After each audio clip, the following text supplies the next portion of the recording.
Sir നമസ്കാരം. നമസ്കാരം.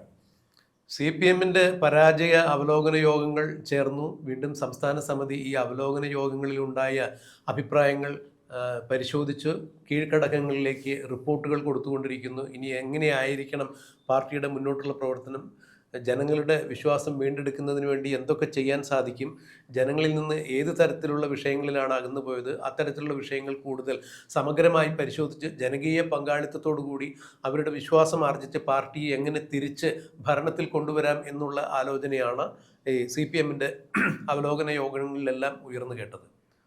ഇന്നലെ സംസ്ഥാന സമിതി അംഗമായ P. ജയരാജൻ്റെ, അതായത് കണ്ണൂരിലെ ജയരാജത്രയങ്ങളിൽ പ്രമുഖനായ നേതാവ് അല്ലെങ്കിൽ കണ്ണൂരിലെ CPM-ന്റെ തീവ്രമുഖം എന്നൊക്കെ പറയാവുന്ന P. ജയരാജൻ്റെ ഒരു പ്രസ്താവന കൂടി വന്നിട്ടുണ്ട്. അദ്ദേഹം പറഞ്ഞത് ഈ കഴിഞ്ഞ 2026 നിയമസഭാ തെരഞ്ഞെടുപ്പിൽ സ്ഥാനാർത്ഥിത്വ നിർണയം അടിമുടി പാളി എന്നുള്ളത് തന്നെയാണ്. സ്ഥാനാർത്ഥികളെ നിർണ്ണയിക്കുന്നതിൽ പലയിടങ്ങളിലും സ്ഥാനാർത്ഥിയെ നിർണ്ണയിക്കുന്നതിൽ CPM-ന് വലിയ പാളിച്ച പറ്റിയിട്ടുണ്ട്. അതൊരു തോൽവിയുടെ കാര്യം തന്നെയാണ്. മാത്രമല്ല, ഇനിയും CPM ശ്രദ്ധിക്കാതെ പോയതോ അല്ലെങ്കിൽ ശ്രദ്ധിക്കേണ്ടതായ ഒരു കാര്യം സംഘപരിവാർ ശക്തികളുടെ കേരളത്തിലെ വളർച്ചയാണ്. ബംഗാളിൽ കേവലം 3 സീറ്റ് മാത്രമുണ്ടായിരുന്ന BJP സംഘപരിവാർ ശക്തികൾ ബംഗാളിൽ ഇപ്പോൾ അധികാരം പിടിച്ചിരിക്കുന്നു എന്നുള്ള ആ ഒരു വസ്തുതയുടെ പശ്ചാത്തലത്തിൽ കൂടിയാണ് ജയരാജൻ കേരളത്തിൽ ഇപ്പോൾ സംഘപരിവാർ ശക്തികൾ പിടിമുറുക്കുന്നതിനെ കാണാതിരുന്നുകൂടാ, അവരുടെ ശക്തിയെ വില കുറിച്ച് കാണാൻ പാടില്ല എന്ന് തുറന്നടിച്ചിരിക്കുന്നത്. കാരണം കേരളത്തിലും ഇപ്പോൾ BJP 3 നിയമസഭാ മണ്ഡലങ്ങളിൽ ജയിച്ചു വന്നിരിക്കുന്നു എന്നുള്ളത് കൂടി എടുത്തു പറയുന്നു. മാത്രമല്ല, അദ്ദേഹം പറയുന്ന മറ്റൊരു കാര്യം, 3 സിറ്റിംഗ് സീറ്റ് CPM-ൻ്റെ കൂടെ ആയിരുന്നു. അതെ, തീർച്ചയായും നഷ്ടപ്പെട്ട സീറ്റുകൾ കംപ്ലീറ്റ് ഇടതുപക്ഷത്തിൻ്റെ തന്നെയായിരുന്നു എന്നുള്ളതാണ് എടുത്തു പറയേണ്ട വസ്തുത. മറ്റൊരു കാര്യം കൂടി അദ്ദേഹം പറയുന്നത്, ജമാഅത്തെ ഇസ്ലാമിയെ പോലുള്ള, അതായത് ഭൂരിപക്ഷ വർഗീയതയും ന്യൂനപക്ഷ വർഗീയതയും സജീവമായി തന്നെ 2026 തെരഞ്ഞെടുപ്പിൽ പങ്കെടുക്കുന്നതാണ് കണ്ടത്. അതുകൂടി ഇടതുപക്ഷത്തിൻ്റെ പരാജയത്തിന് കാരണമായി എന്നൊക്കെ അദ്ദേഹം ചൂണ്ടിക്കാണിക്കുമ്പോൾ, ന്യൂനപക്ഷങ്ങളെ അകറ്റി നിർത്തുന്ന തരത്തിൽ വെള്ളാപ്പള്ളി നടേശനെ പോലുള്ള മതവർഗീയ വിദ്വേഷം പരത്തുന്ന പ്രസംഗങ്ങളുമായി വന്ന ആളുകളെ ചേർത്ത് പിടിച്ചതെല്ലാം വിനയായി എന്ന് തന്നെ ജയരാജൻ തീർത്തു പറഞ്ഞു. അതിനോടൊപ്പം അദ്ദേഹം ചേർത്ത് വെച്ച കാര്യം, സംഘപരിവാർ ശക്തികളെയും CPM-നകത്ത് സംഭവിച്ചുകൊണ്ടിരിക്കുന്ന മത ധ്രുവീകരണ ശക്തികളെയും ചേർത്ത് പിടിച്ചുകൊണ്ട് മുന്നോട്ട് പോകുന്ന ആ ഒരു നയ വൈകല്യങ്ങളെയുമെല്ലാം അദ്ദേഹം എതിർത്തുകൊണ്ട് പറഞ്ഞു, ഇത്തരം കാര്യങ്ങളിൽ സമഗ്രമായ ഒരു പരിശോധന ഉണ്ടായില്ലെങ്കിൽ പാർട്ടി തിരിച്ചു വരാനുള്ള സാധ്യത കുറവായിരിക്കും എന്ന് തന്നെയാണ് പറഞ്ഞത്. ഒരു മുതിർന്ന രാഷ്ട്രീയ നിരീക്ഷകൻ എന്ന രീതിയിൽ മാറി മാറി വരുന്ന തെരഞ്ഞെടുപ്പുകളിൽ ഓരോ പക്ഷവും സ്വീകരിക്കുന്ന നിലപാടുകൾ അടിസ്ഥാനമാക്കി മിക്കവാറും തെരഞ്ഞെടുപ്പ് ഫലങ്ങൾ ഇന്ന രീതിയിലായിരിക്കും എന്ന് മുൻകൂട്ടി കണ്ട് കാര്യങ്ങൾ വ്യക്തമാക്കാറും ഉള്ള ഒരു രാഷ്ട്രീയ നിരീക്ഷകൻ എന്ന രീതിയിലും എങ്ങനെയാണ് രാജ്മോഹൻ സാർ ഇതിനെ നോക്കിക്കാണുന്നത്?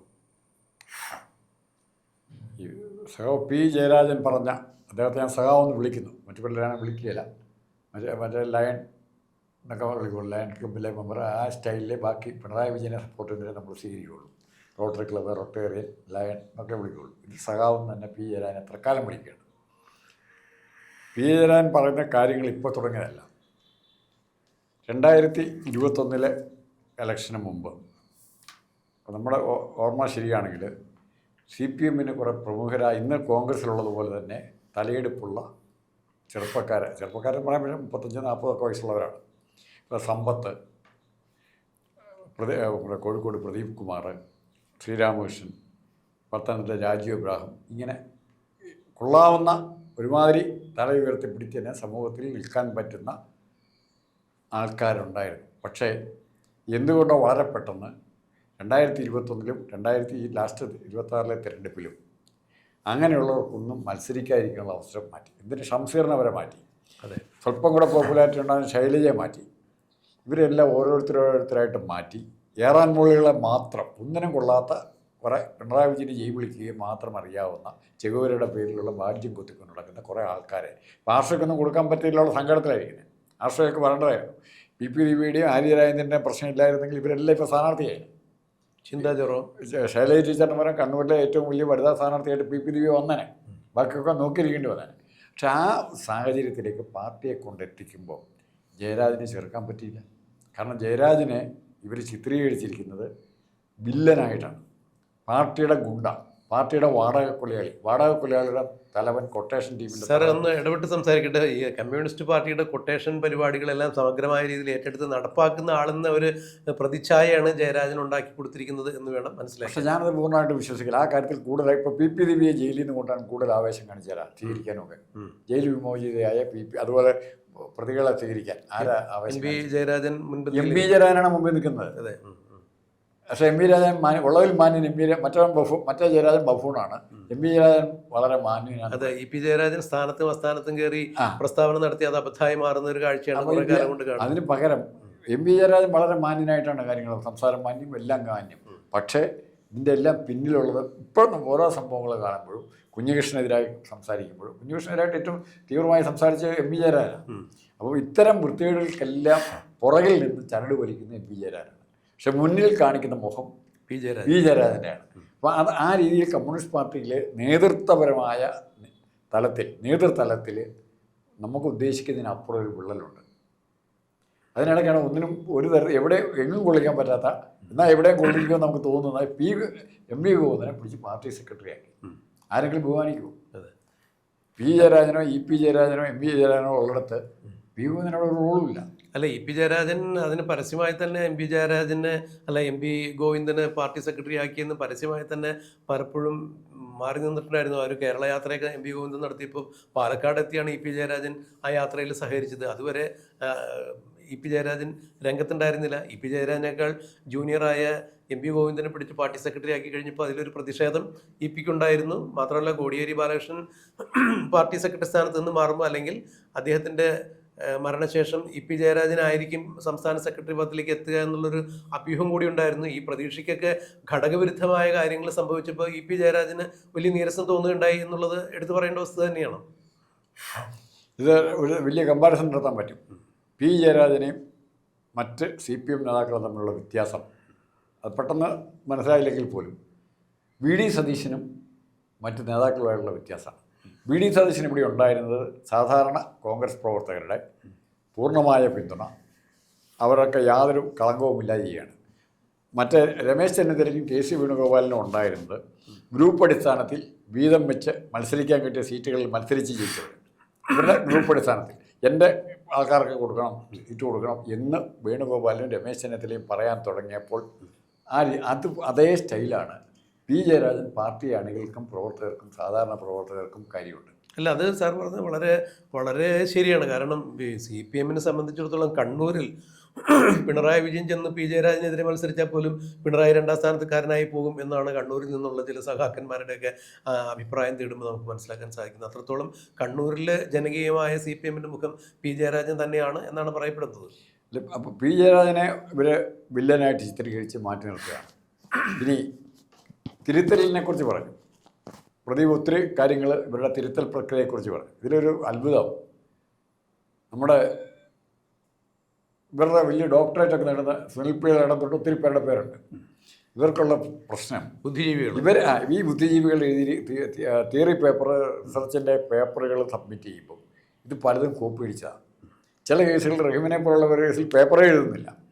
ഒന്നും എഴുതാതെ തന്നെ PhD കിട്ടാൻ പറ്റുമെന്നാണ് റഹീമൊക്കെ നോക്കുന്നത്, വെറുതെ കോഴ്സിന് പോയിട്ട് മാത്രം.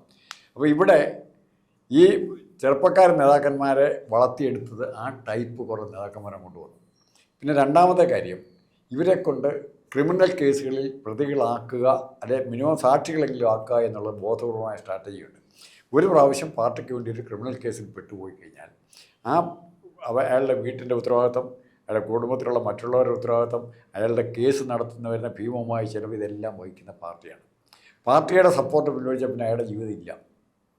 ആദ്യ രീതിയിൽ അടിമകളാക്കി മാറ്റാൻ ധാരാളം പ്രവർത്തകരെ വെറും കൊട്ടേഷൻ പ്രവൃത്തി ചെയ്യാനുള്ള പ്രവർത്തകരാക്കി മാറ്റുക എന്നുള്ള കർമ്മമാണ് CPM അടുത്ത കാലത്ത് ചെയ്തിരുന്നത്. പ്രവർത്തകർ വേണ്ട, എന്ത് പരിപാടിക്കും കൊട്ടേഷനുണ്ട്, പോസ്റ്റർ എഴുതാൻ അവരുണ്ട്, കുട്ടിക്കണൽ അവരുണ്ട്, എതിർ പാർട്ടിയുടെ യോഗം കലക്കണൽ അവരുണ്ട്.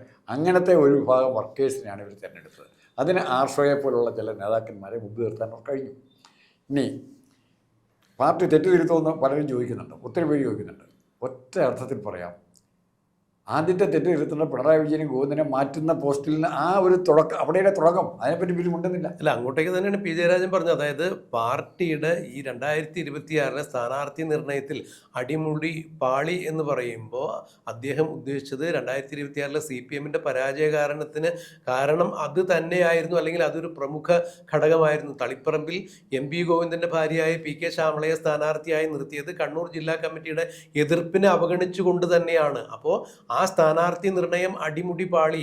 ഇത് തന്നെയാണ് TK ഗോവിന്ദനെ അവിടെ CPM-ന്റെ വിമത സ്ഥാനാർത്ഥിയായിട്ട് ഇറക്കിയത്. അതുപോലെ CPM-ന്റെ താഴെ തട്ടിലുള്ള ജനങ്ങളുടെ, അണികളുടെ വികാരം മനസ്സിലാക്കാൻ പറ്റാത്തത് കൊണ്ടാണ്, അല്ലെങ്കിൽ അണികൾക്ക് എന്താണ് പറയാനുള്ളതെന്ന് കേൾക്കാത്തതിന്റെ പ്രതിഫലനമാണ് PV കുഞ്ഞികൃഷ്ണൻ പയ്യന്നൂരിൽ നിന്ന് മത്സരിക്കാനിടയായത്. ഇത് തന്നെയാണ് അമ്പലപ്പുഴയിൽ സുധാകരന്റെ കാര്യത്തിലും എല്ലാം സംഭവിക്കുന്നത്. അതായത് പാർട്ടി കേൾക്കാൻ തയ്യാറാകുന്നില്ല. ആകാശവാണി പോലെ പറഞ്ഞുകൊണ്ടിരിക്കുന്നു, ആകാശവാണിയിൽ വാർത്ത പറയുന്നത് പോലെ ജനം കേട്ടുകൊണ്ടിരിക്കുന്നു, തിരിച്ച് പറയാനോ പറ്റില്ല, കേൾക്കാനോ ഒരു സാധ്യതയില്ല. ഇത്തരത്തിൽ ജനങ്ങളെ അല്ലെങ്കിൽ പ്രവർത്തകരെ, അണികളെ വിശ്വാസത്തിലെടുക്കാതെ മുന്നോട്ട് പോയി കഴിഞ്ഞാൽ, തൻ പ്രമാണിത്വത്തോടുകൂടി മുന്നോട്ട് പോയി കഴിഞ്ഞാൽ ഈ പാർട്ടിക്ക് ഇനി നിലനിൽപ്പില്ല. മറിച്ച് സംഘപരിവാർ ശക്തികൾ പിടിമുറുക്കുന്നത് കാണാതിരിക്കാനും വയ്യ. ബംഗാളിലെ അവസ്ഥയൊക്കെ ചൂണ്ടിക്കാണിക്കുന്ന വളരെ കൃത്യമായ ലക്ഷ്യത്തോടു കൂടി തന്നെയാണ്. 3 സീറ്റ് മാത്രം ബംഗാളിലുണ്ടായിരുന്ന സംഘപരിവാർ BJP ശക്തി ഇപ്പം എങ്ങനെയാണ് ബംഗാളിൻ്റെ ഭരണം പിടിച്ചതെന്ന് പറയുമ്പോൾ, ഇവിടെ BJP കേരളത്തിൽ 2026 പിടിച്ച 3 സീറ്റുകളും ഇടതുപക്ഷത്തിൻ്റെയാണ് എന്ന് പറയുമ്പോൾ അത് ഇടതുപക്ഷത്തിനുള്ള വലിയ ഒരു താക്കീതായി തന്നെ ജയരാജൻ ചൂണ്ടിക്കാണിക്കുന്നു. ഇതിന് കാരണക്കാർ എന്ന് പറഞ്ഞാൽ പാർട്ടിയെ നയിച്ച MP ഗോവിന്ദനും ഭരണത്തെ നയിച്ച പിണറായി വിജയനുമാണ് എന്നുള്ളതിന് യാതൊരു സംശയവുമില്ല. അവരിലേക്ക് തന്നെയാണ് MP ജയരാജൻ കൈ ചൂണ്ടി വിരൽ ചൂണ്ടി സംസാരിച്ചിരിക്കുന്നതെന്നുള്ള യാതൊരു തർക്കമില്ല. ഫലത്തിൽ പിണറായി വിജയനെതിരെയും MP ഗോവിന്ദനെതിരെയും തന്നെയാണ് ജയരാജൻ സംസാരിച്ചിരിക്കുന്നത്. മറ്റൊരു കാര്യം, സാർ പറഞ്ഞതുപോലെ പിണറായി വിജയൻ്റെ ഒരു അപ്രമാദിത്വം നിലനിർത്തുന്നതിന് വേണ്ടി KK ശൈലജയെ പോലുള്ള, അല്ലെങ്കിൽ തോമസ് ഐസക്കിനെ പോലുള്ള, G സുധാകരനെ പോലുള്ള, കണ്ണൂരിലെ ജയരാജന്മാരെ പോലുള്ള ആളുകളെ എല്ലാവരെയും വെട്ടിയൊതുക്കി ഒരു 2ാം നിര നേതാക്കൾ പോലും CPM-ൽ ഇനി ഇല്ല. പിണറായിക്ക് ശേഷം ആര് എന്നുള്ള ചോദ്യത്തിന് എന്താണ്, എനിക്ക് ശേഷം പ്രളയം എന്ന് പറഞ്ഞ ലൂയി 14-നാണെന്ന് എനിക്ക് തോന്നുന്നു. അങ്ങനെ ഒരു ചരിത്ര പാഠപുസ്തകത്തിലെ ഏതൊരു പാഠഭാഗം പഠിച്ചതുപോലെ ഓർക്കുന്നുണ്ട്.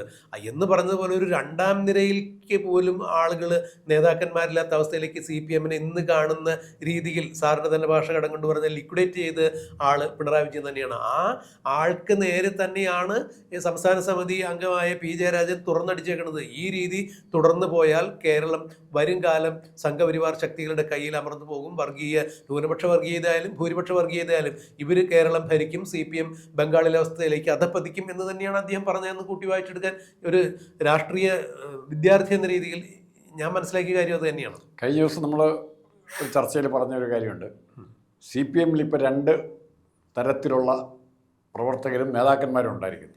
ഒന്ന് ക്രിമിനൽ സ്വഭാവമുള്ളവരും, 2 ബാർബേരിയൻ കമ്മ്യൂണിസ്റ്റുകളും സിവിലൈസ്ഡ് കമ്മ്യൂണിസ്റ്റുകളും. അതെ, ഇവിടെ ഒരു വശത്ത് രമയുടെയും KK രമയുടെയും, അല്ലെങ്കിൽ കുഞ്ഞികൃഷ്ണൻ്റെയും TK ഗോവിന്ദൻ്റെയും ഇയാളുടെ സുധാകരൻ്റെയും ഒക്കെ നേതൃത്വത്തിൽ സിവിലൈസ്ഡ് കമ്മ്യൂണിസ്റ്റുകളുടെ ഒരു ഗ്രൂപ്പിംഗ്, അല്ലെ ഇതിനെ എങ്ങനെ രക്ഷപ്പെടുത്താമെന്നുള്ളതിനെ കുറിച്ചൊരു ചിന്ത ഒരു വശത്ത് നടക്കുന്നുണ്ട്. മറുവശത്ത് ഏതെല്ലാം എതിര് വന്നാലും അവരെല്ലാം തല്ലിക്കൊല്ലുകയോ എങ്ങനെയെങ്കിലും അവരെ ഇല്ലാതാക്കി എലിമിനേറ്റ് ചെയ്തിട്ട്, പഴയ കാലത്തെ സ്റ്റാലിൻ്റെയൊക്കെ ശത്രുക്കളെ എലിമിനേറ്റ് ചെയ്യുന്ന പോലെ, അല്ലെ ചെകുവരെ മുകളിൽ പതിയിരുന്ന് രാത്രി കുത്തിക്കൊല്ലുന്ന പോലെ എലിമിനേറ്റ് ചെയ്യുന്ന വേറൊരു പൊളിറ്റിക്കൽ ഗ്രൂപ്പിങ്ങും മാർക്സിസ്റ്റ് പാർട്ടിയിൽ അവർ സജീവമാണ്. പക്ഷെ പ്രകടമായ ശക്തി പ്രകടിപ്പിക്കാൻ പറ്റുന്നത് ഈ എലിമിനേഷൻ ഗ്രൂപ്പിലാണ്. അതായത് ബാർബേറിയൻ കമ്മ്യൂണിസ്റ്റുകളുടെ കൾച്ചർ അതേപടി പിന്തുടരുന്നവർ. അപ്പോൾ ഇതിനെ തിരുത്താതെ, ഈ 2 ശക്തികളെ, പാർട്ടിയെ വിഴുങ്ങിയിരിക്കുന്ന ഈ ശക്തിയെ തിരുത്താൻ പറ്റുന്നത് ആർക്ക്, അതിന് പറ്റിയ ലീഡർഷിപ്പ് ഉണ്ടോ? P ജയരാജൻ എത്രമാത്രം മുമ്പോട്ട് പോകാൻ പറ്റും? ആരൊക്കെ P ജയരാജൻ്റെ കൂടെ നിൽക്കും? ഇത് വലിയ ഘടകമാണ്. P ജയരാജൻ നിശബ്ദനായിരുന്നുകൊണ്ട്, ഇത്രയും കാലം നിശബ്ദനായിരുന്നുകൊണ്ട് TK ഗോവിന്ദനും അല്ലെങ്കിൽ അതുപോലുള്ളവരൊക്കെ പാർട്ടിയിൽ നിന്ന് പുറത്തേക്ക് പോയി, സുധാകരൻ ഉൾപ്പെടെയുള്ളവർ. ഇനി അവർക്കൊരിക്കലും മാർക്സിസ്റ്റ് പാർട്ടിയിലേക്ക് തിരിച്ചു ചെല്ലാൻ പറ്റില്ല. പക്ഷേ മാർക്സിസ്റ്റ് പാർട്ടിക്ക് അകത്താണ് കലാപം നടക്കേണ്ടത്, അല്ലെങ്കിൽ വിപ്ലവം, സാംസ്കാരിക വിപ്ലവം, മാവോ പറഞ്ഞാൽ സാംസ്കാരിക വിപ്ലവം നടക്കേണ്ട കാലഘട്ടത്തിൽ മാർക്സിസ്റ്റ് പാർട്ടി ചെന്നെത്തിയിരിക്കുന്നു. 1000 പൂക്കൾ വിരിയട്ടെ എന്ന് പറയുമ്പോൾ എത്ര പേര് മരിച്ചാലും ഇല്ല എന്നുള്ള പങ്ക്, ചോരച്ചാലുകൾ നീന്തി കിടക്കേണ്ട സന്ദർഭം ചിലപ്പോൾ ഇവിടെ ഉണ്ടാകും. അത് പാർട്ടിക്കകത്തായിരിക്കും ഉണ്ടാകാൻ പോകുന്നത്. അത് നമ്മൾ പ്രതീക്ഷിക്കുന്നതിനപ്പുറമായിരിക്കും.